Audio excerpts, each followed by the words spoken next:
Willkommen auf unserer aufregenden Entdeckungsreise. Sie wickelte ihre Reißzähne um meinen Finger, nicht um zu beißen, sondern um das Gleichgewicht zu halten. Wie eine Hand, die nach Halt sucht. Solche unerwarteten Begegnungen gibt es im Amazonasgebiet. Ein Ort, an dem die Natur dich nicht nur überrascht, sondern die Regeln neu schreibt. Dies ist nicht nur ein Dschungel, es ist eine Welt in der Welt. Die Kreaturen, die sich jeder Logik entziehen und geheimnisvolle Kulturen verbirgt. Obwohl der Amazonas seit Jahrzehnten erforscht wird, hütet er seine Geheimnisse noch immer mit aller Kraft. Ständig werden neue Arten, vergessene Stämme und bizarre Verhaltensweisen aufgedeckt, eine unglaublicher als die andere. Wie viel wissen wir wirklich über dieses wilde, grüne Herz unseres Planeten? Machen Sie sich bereit, seltsame Tiere zu treffen, uralte Rätsel zu lösen und die ungezähmten, unerforschten Ecken des Regenwaldes wie nie zuvor zu erkunden. Die geheimnisvollen Stämme des Amazonas. Tief im endlosen grünen Labyrinth des Amazonas gibt es ein Flüstern, nicht von Tieren oder Wind, sondern von Menschen. Verborgene Stämme, die vom modernen Leben unberührt sind und so leben wie seit Jahrhunderten. Seit Generationen haben diese isolierten Gemeinschaften die Fantasie von Forschern und Wissenschaftlern gleichermaßen angeregt. Gibt es sie wirklich? Und wenn ja, was können wir von ihnen lernen? Der Amazonas ist nicht nur die Lunge unseres Planeten, er ist auch eine Schatzkammer voller Geheimnisse, die sowohl eine außergewöhnliche Tierwelt als auch ein von der Natur geprägtes Leben beherbergt. Im Jahr 2002 begab sich Eliana Martinez, eine engagierte Naturschützerin, mit einem Team in die Lüfte, um etwas Außergewöhnliches zu suchen. Beweise für Stämme, die von der Außenwelt unberührt sind. Sie flogen über eine der undurchdringlichsten Regionen der Erde und hofften, im Schatten der hoch aufragenden Bäume Anzeichen für das Fortbestehen alten Lebens zu entdecken. Doch bei dieser Reise ging es nicht nur um die Entdeckung, sondern auch um den Schutz. Diese abgelegenen Gemeinschaften sind einer stillen Bedrohung ausgesetzt. Illegaler Holzeinschlag, Invasive-Industrien und das Risiko, Krankheiten ausgesetzt zu sein, gegen die ihr Immunsystem nicht ankämpfen kann. Und doch überleben sie, geleitet von jahrhundertealter Weisheit. Von der Naturmedizin bis zum nachhaltigen Leben in einem der komplexesten Ökosysteme der Erde. Könnte Ihr Wissen uns helfen, die Welt besser zu verstehen? Könnten Sie Antworten auf Fragen enthalten, die wir erst ansatzweise stellen? Oder werden Ihre Geschichten verblassen, bevor sie jemals vollständig erzählt werden? Begleiten Sie uns, wenn wir uns ins Unbekannte begeben, nicht um zu stören, sondern um zuzuhören, zu lernen und eine Welt zu erleben, die noch immer ihre Geheimnisse birgt. Das rätselhafte Capybara. Lernen Sie das größte Nagetier der Welt kennen, das Wasserschwein. Dieses semi-aquatische Säugetier kommt in ganz Südamerika außer in Chile vor und gedeiht in verschiedenen Umgebungen, von Regenwäldern bis zu Feuchtgebieten. Wasserschweine sind bemerkenswerte Schwimmer, die bis zu 5 Minuten unter Wasser die Luft anhalten können.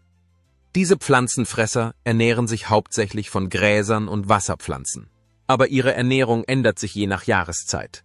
In trockenen Zeiten fressen sie mehr Schilf und Baumrinde, weil es nicht genug frisches Gras gibt. Sie fressen sogar ihren eigenen Kot, um sich mit wichtigen Bakterien zu versorgen, die ihnen helfen, Zellulose zu verdauen und Nährstoffe aus ihrer Nahrung aufzunehmen. Ihre ständig wachsenden Zähne helfen ihnen, sich an ein Leben mit dem Kauen zäher Pflanzen anzupassen. Und trotz ihrer sanften Natur sind sie ein bevorzugter Snack für Raubtiere wie Jaguare, Pumas und grüne Anacondas, während sie in Gefangenschaft etwa 10 Jahre alt werden. Erreichen viele in freier Wildbahn aufgrund ihrer Verletzlichkeit nur 4 Jahre. Wasserschweine kommunizieren mit verschiedenen Lauten, von Grunzlauten bis hin zu Pfiffen, und nutzen sogar Schnurren, um sich mit ihren Jungen zu verbinden. Die seltsame Mata-Mata-Schildkröte. Die Mata-Mata ist keine gewöhnliche Schildkröte. Sie ist eher ein lebendes Relikt aus der Vergangenheit. Diese sich langsam bewegende Kreatur lebt in den sumpfigen Gewässern des Amazonas, wo ihr Aussehen ihr hilft, mit ihrer Umgebung zu verschmelzen. Der Panzer der Mata-Mata ähnelt der rauen Textur von Baumrinde, während ihr Kopf die Form von abgefallenen Blättern annimmt. Diese Tarnung ermöglicht es ihm, regungslos im Wasser zu verharren und darauf zu warten, dass ein Fisch nahe genug herankommt, um zuzuschlagen. Wenn die Beute ankommt, nutzt der Mata-Mata die Saugnahrung, indem er sein Maul schnell öffnet, um ein Vakuum zu erzeugen, das den Fisch anzieht. Obwohl er nicht kauen kann, schluckt er seinen Fang ganz herunter. Mit einer Körperlänge von bis zu 1 Meter und einem Gewicht von 20 Kilogramm ist diese Schildkröte ein faszinierender Anblick. Die Männchen nutzen ihre Gliedmaßen und Kopfbewegungen, um die Weibchen zu umwerben, und nisten normalerweise von Oktober bis Dezember. Die Mata-Mata legt bis zu 28 Eier, die in den warmen Gewässern des Amazonas ausgebrütet werden. Der vibrierende Ara. Nur wenige Vögel sind so auffällig wie der Ara, mit seinem atemberaubenden Gefieder und seiner aufgeschlossenen Persönlichkeit. Der Amazonas ist die Heimat von mindestens 17 verschiedenen Arten dieser brillanten Vögel. Aras sind für ihre Größe und ihr verspieltes Wesen bekannt und sind die größten aller Papageien. Der Hyazinth-Ara ist der größte der Gruppe. Er misst vom Kopf bis zum Schwanz bis zu 3,3 Fuß und hat eine Flügelspannweite von fast 5 Fuß. Diese Vögel sind nicht nur groß, sondern auch unglaublich farbenfroh, mit einer Vielzahl von Blau, Rot, Grün und Goldtönen. Ihr lebhaftes Gefieder macht sie zu einem der auffälligsten Vögel des Regenwaldes. Aras sind auch für ihr soziales Verhalten bekannt.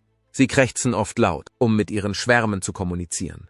Ihre Rufe dienen vielen Zwecken, von der Identifizierung von Gruppenmitgliedern bis hin zum Signalisieren von Gefahr. Jeder Ara hat auch einzigartige Markierungen auf seinem Gesicht, ähnlich wie ein menschlicher Fingerabdruck. Wenn sie durch den Amazonas wandern, ist die Wahrscheinlichkeit groß, dass sie ihre lauten, schrillen Rufe hören, die durch die Bäume hallen. Der kochende Fluss. Stellen Sie sich einen Fluss vor, der so heiß ist, dass er Sie in einem Augenblick verbrennen könnte. Ob Sie es glauben oder nicht. Einen solchen Fluss gibt es im Amazonasgebiet. Er heißt Chennai Timpishka oder der kochende Fluss. Es heißt, dass dieses Naturwunder von einem alten Wassergeist des Amazonas beschützt wird. Die Geschichte seiner Entdeckung beginnt mit Andres Ruzo, einem jungen Entdecker, der von seinem peruanischen Großvater Geschichten über den Fluss gehört hatte. Inspiriert von der Legende schlug Ruzo eine Karriere als Geophysiker ein und machte sich auf den Weg, die Wahrheit herauszufinden. Seine Suche führte ihn nach Zentralperu, wo er einen riesigen geothermischen Hotspot fand, auf den die Beschreibung des Flusses zutraf. Im Jahr 2011 besuchte Ruzo den Fluss in der Nähe der Kleinstadt Mayantuyacu mit einer Sondergenehmigung des örtlichen Schamanen. Die Temperatur des Wassers reichte von glühenden 120 Grad Celsius bis zu fast 200 Grad Celsius.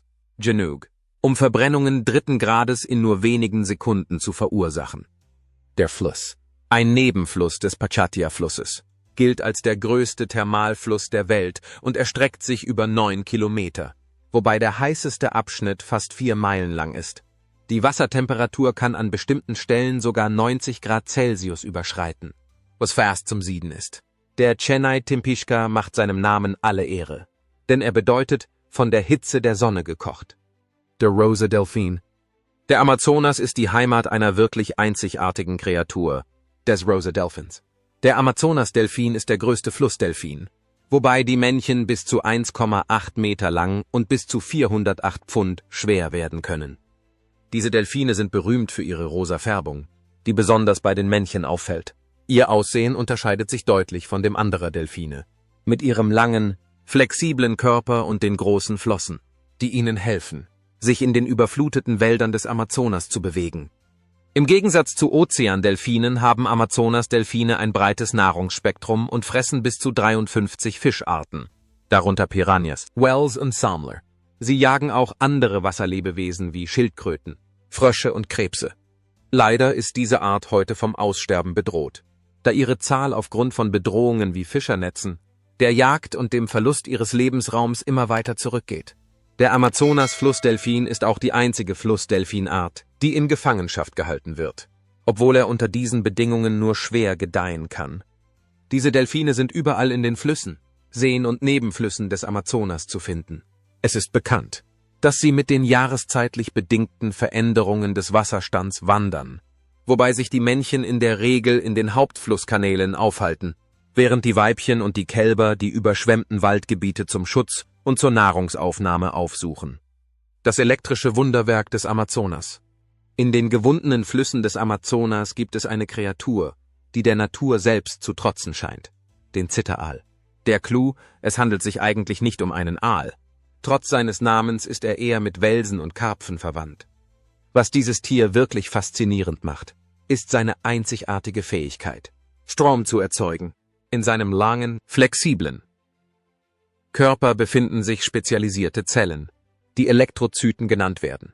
Diese funktionieren wie winzige biologische Batterien, die Energie speichern, bis sie gebraucht wird. Wenn der Moment gekommen ist, sei es, um Nahrung zu finden oder sich in Sicherheit zu bringen, gibt der Aal diese Energie in einem schnellen Ausbruch frei. Diese natürliche elektrische Entladung hilft ihm bei der Navigation, der Ortung von Beutetieren und der Vermeidung von Gefahren in den trüben, sedimentgefüllten Gewässern, in denen die Sicht oft eingeschränkt ist. Bei einigen Exemplaren wurde festgestellt, dass sie kurze Impulse von bis zu 900 Volt erzeugen, weit mehr als die durchschnittliche Steckdose im Haushalt. Das mag heftig klingen, aber das ist alles Teil der Interaktion dieses Tieres mit seiner Umwelt. Mit einer Länge von bis zu 1,8 Meter und einem Gewicht von etwa 44 Pfund ist der Zitteraal ein wahrer Riese in den Flüssen, in denen er lebt. Sie ernähren sich hauptsächlich von Fischen, fressen aber manchmal auch Amphibien oder kleine Tiere, die in der Nähe des Wassers leben. Außerdem sind sie obligate Luftatmer. Sie müssen regelmäßig auftauchen, um Luft zu schlucken, obwohl sie unter Wasser leben. Der Zitteraal ist ein perfektes Beispiel für den Einfallsreichtum der Natur. Er verbindet Biologie und Elektrizität auf eine Art und Weise, die Wissenschaftler und Entdecker gleichermaßen fasziniert. Er ist nicht nur ein Krafttier, sondern auch ein wichtiger Bestandteil des empfindlichen Gleichgewichts des Lebens im Amazonasgebiet. Die verlorene Stadt der Giganten. Der Amazonas ist bekannt für seine Geheimnisse, zu denen auch die sagenumwobene verlorene Stadt der Giganten gehört. Jahrhundertelang waren Forscher auf der Suche nach dieser mythischen Stadt aus Gold. Eine Suche, die vor allem von spanischen Abenteurern und später dem britischen Forscher Percy Fawcett 20. Jahrhundert verfolgt wurde. Fawcett verschwand auf der Suche nach der von ihm sogenannten verlorenen Stadt Z im Dschungel und fügte dem Mythos damit ein tragisches Kapitel hinzu. Jüngste Entdeckungen haben jedoch neue Hoffnung in die Vorstellung gebracht, dass tief im Amazonasgebiet alte Zivilisationen existieren. Dank einer neuen Technologie haben Wissenschaftler bahnbrechende Entdeckungen gemacht. Mit Hilfe von LiDAR, Light Detection and Ranging, haben Forscher die Ruinen einer antiken Stadt im bolivianischen Amazonasgebiet freigelegt. Diese Ruinen sind 600 Jahre alt und zeugen von einer komplexen städtischen Gesellschaft, die als Casarabe-Kultur bekannt ist. Die Überreste der Stadt zeigen eine gut organisierte Zivilisation mit monumentalen Plattformen und pyramidenartigen Strukturen. Erhöhte Dämme verbinden verschiedene Siedlungen miteinander, was auf eine fortschrittliche Infrastruktur für die Wasserwirtschaft schließen lässt. Diese Entdeckung stellt die alte Annahme in Frage, dass der Amazonas nur von kleinen, isolierten Stämmen bewohnt wurde. Auch wenn die Stadt aus Gold nach wie vor schwer zu finden ist, beweisen die mit moderner Technologie gefundenen Ruinen, dass im Herzen des Amazonas einst komplexe Zivilisationen gediehen. Besondere Entdeckung. Tief im Amazonas-Regenwald machte eine Gruppe von Forschern eine erschreckende Entdeckung. Sie stießen auf eine seltsame, weltfremde Kreatur, die Experten und die Öffentlichkeit in Schrecken versetzte. Sie haben es im Amazonas aufgenommen. Und niemand kann es glauben. Die Kreatur, die einer Mischung aus Mensch und Außerirdischem ähnelt, wurde an einem Gebäude in einem abgelegenen Dschungeldorf hängend gefunden. Es hatte einen hageren, skelettartigen Körper, verlängerte Gliedmaßen und einen großen, bauchigen Kopf mit dunklen, leeren Augen. Die Entdeckung wurde mit der Kamera festgehalten und löste sofort weltweites Interesse aus. Die Dorfbewohner berichteten, dass sie die Kreatur bereits mehrere Tage vor der Ankunft der Forscher gesehen hatten. Sie beschrieben das Wesen als nicht ganz menschlich, aber auch nicht ganz tierisch. Einige Dorfbewohner hielten es für einen Schutzgeist, während andere meinten, es sei ein Besucher aus einer anderen Welt. Die Erscheinung des Wesens war noch beunruhigender, als sie die ungewöhnliche Beschaffenheit seiner Haut bemerkten, die einen nassen, glänzenden Schimmer zu haben schien, als sei sie irgendwie lebendig. Es gab jedoch keine Anzeichen von Bewegung, und die Kreatur erschien leblos, als die Forscher versuchten, sich ihr zu nähern. Es wurden Theorien aufgestellt, die von einer unentdeckten Tierart bis hin zu Behauptungen reichten, dass es sich um ein außerirdisches Wesen handeln könnte. Die Entdeckung hat hitzige Debatten unter Wissenschaftlern, Kryptozoologen und Verschwörungstheoretikern ausgelöst. Einige glauben, dass die Kreatur das Ergebnis von genetischen Experimenten sein könnte. während andere argumentieren, dass es sich um eine neue Form von unentdecktem Leben handelt, das sich in den Tiefen des Amazonas versteckt. Obwohl keine weiteren Informationen veröffentlicht wurden, hat sich das Bild der seltsamen Kreatur bereits in den sozialen Medien verbreitet und lässt die Menschen mit mehr Fragen als Antworten zurück. Was könnte diese Kreatur sein? Ist es eine bizarre, unbekannte Spezies oder etwas viel Unheimlicheres? Lassen Sie es uns in den Kommentaren wissen. Die Walking Trees. Die kurze Antwort lautet nein. Aber im Amazonasgebiet gibt es einen Baum, der genau das zu tun scheint. Nun ja, irgendwie. Dieser einzigartige Baum, auch bekannt als die Wanderpalme oder Socrates exoriza, kann angeblich durch den Regenwald wandern. Er ist nicht wie eine Figur aus Herr der Ringe, aber er hat eine bemerkenswerte Art, sich fortzubewegen. Diese Palme treibt Wurzeln in die Richtung, in die sie sich bewegen will, während die älteren Wurzeln absterben, sodass der Baum seine Position allmählich verändern kann. Einigen Berichten zufolge dauert es einige Jahre, bis sich der Baum bewegt, aber ein Forscher glaubt, dass er sich jeden Tag um 2 bis 3 Zentimeter bewegt. Das Verhalten der Wanderpalme wurde erstmals 1980 von John H. Bodley wissenschaftlich dokumentiert. Bodley. Er fand heraus, dass der Baum sich von Hindernissen wie umgestürzten Bäumen wegbewegen kann, um sich selbst eine bessere Überlebenschance zu verschaffen. Es wird angenommen, dass dieser faszinierende Prozess dem Baum hilft, bessere Gebiete mit mehr Sonnenlicht oder sichereren Böden zu erreichen, die für sein langfristiges Wachstum entscheidend sind. Kürzlich behauptete der Paläobiologe Peter Wersanski, diesen Prozess selbst beobachtet zu haben. Aber nicht alle Wissenschaftler sind davon überzeugt. Einige, wie der Biologe Gerardo Avalos, sind der Meinung, dass die Wanderpalme eher ein Mythos als Realität ist. Sie behaupten, dass sich die Wurzeln des Baumes nur aufgrund von Erosion oder natürlichen Veränderungen des Bodens zu bewegen scheinen. Ungeachtet der Debatte ist die Wanderpalme eines der faszinierendsten Geheimnisse des Amazonasgebiets. Und ihr seltsames Wachstumsmuster hat weltweit die Fantasie beflügelt. Sie steht für die unglaubliche Anpassungsfähigkeit der Natur. Auch wenn sie nicht im traditionellen Sinne wandert, ist ihre Fähigkeit, sich im Laufe der Zeit zu verändern, ein Beweis für die Widerstandsfähigkeit des Waldes. Außerdem ist die Wanderpalme nicht der einzige Baum im Amazonasgebiet, der einzigartige Überlebensstrategien entwickelt hat. Der riesige Ceiba-Baum zum Beispiel kann über 200 Fuß hoch werden, und seine breiten, gestützten Wurzeln ermöglichen es ihm, selbst bei heftigen Stürmen standhaft zu bleiben. Diese Art von Anpassungen machen das Ökosystem des Amazonas zu einem der komplexesten und beeindruckendsten der Erde. Apropos Geheimnisse des Amazonas, wussten Sie, dass der Wald eine reiche Quelle für Medikamente ist? Viele gängige Medikamente haben ihren Ursprung in den hier vorkommenden Pflanzen. Es gibt zwar über 130.000 Pflanzenarten im Amazonasgebiet, aber nur ein Bruchteil davon wurde auf ihren potenziellen medizinischen Nutzen hin untersucht, was zu zahllosen Entdeckungen für das moderne Gesundheitswesen führte. Einige der bekanntesten pharmazeutischen Wirkstoffe stammen aus diesen Pflanzen. So wird beispielsweise das Schmerzmittel Chinin, das zur Behandlung von Malaria eingesetzt wird, aus der Rinde des Chinarindenbaums gewonnen, der im Amazonasgebiet gedeiht. Auch das Krebsmittel Taxol stammt von der pazifischen Eibe. Aber ähnliche Verbindungen finden sich auch in Pflanzen aus dem Amazonasgebiet.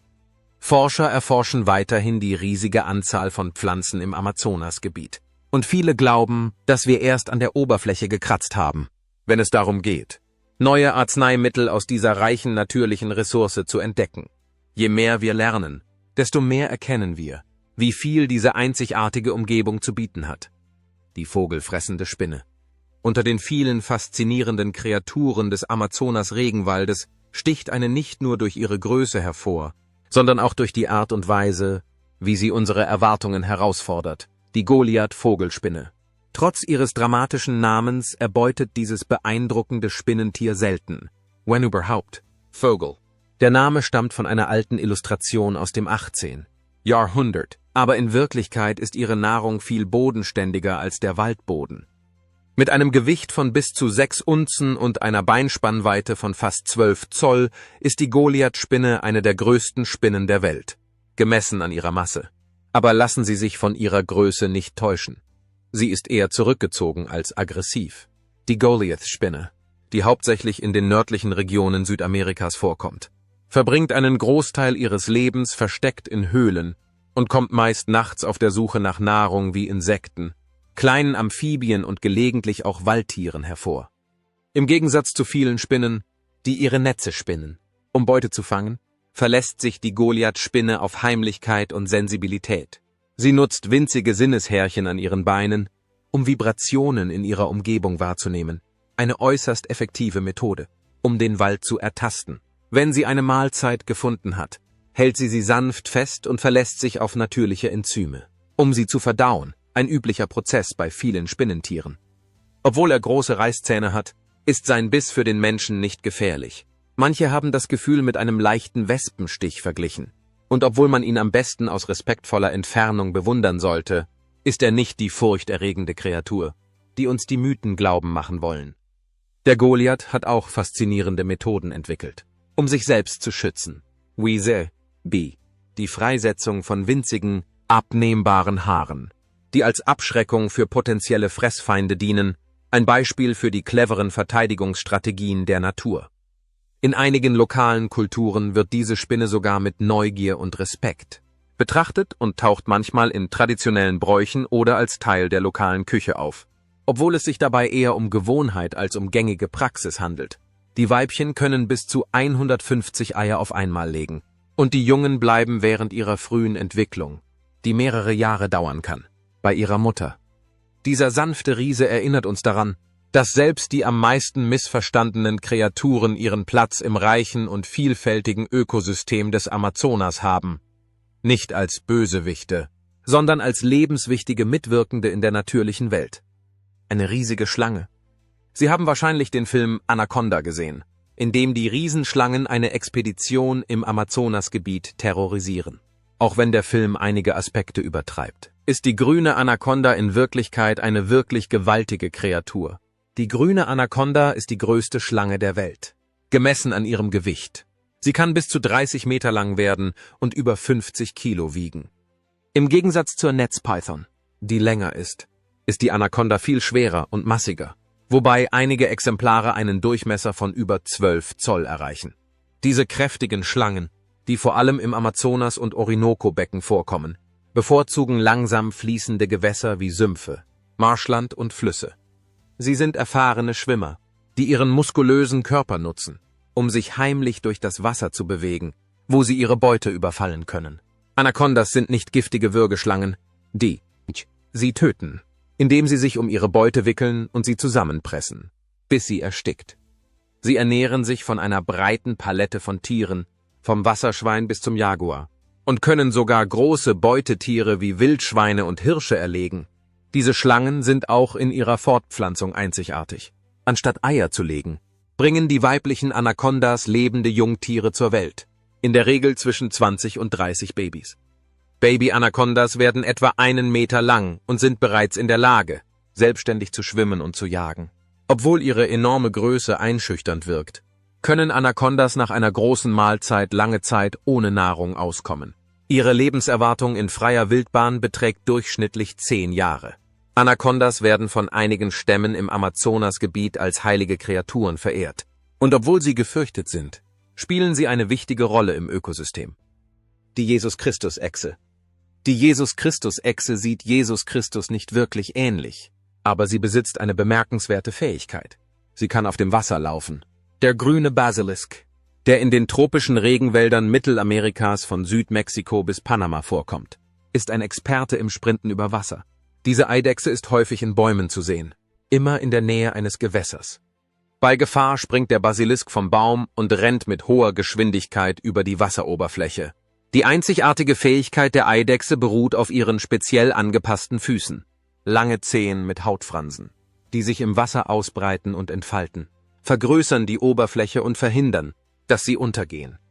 Während er sich fortbewegt, schlägt der Basilisk mit so viel Kraft auf das Wasser, dass kleine Lufteinschlüsse entstehen, die es ihm ermöglichen, über der Wasseroberfläche zu bleiben.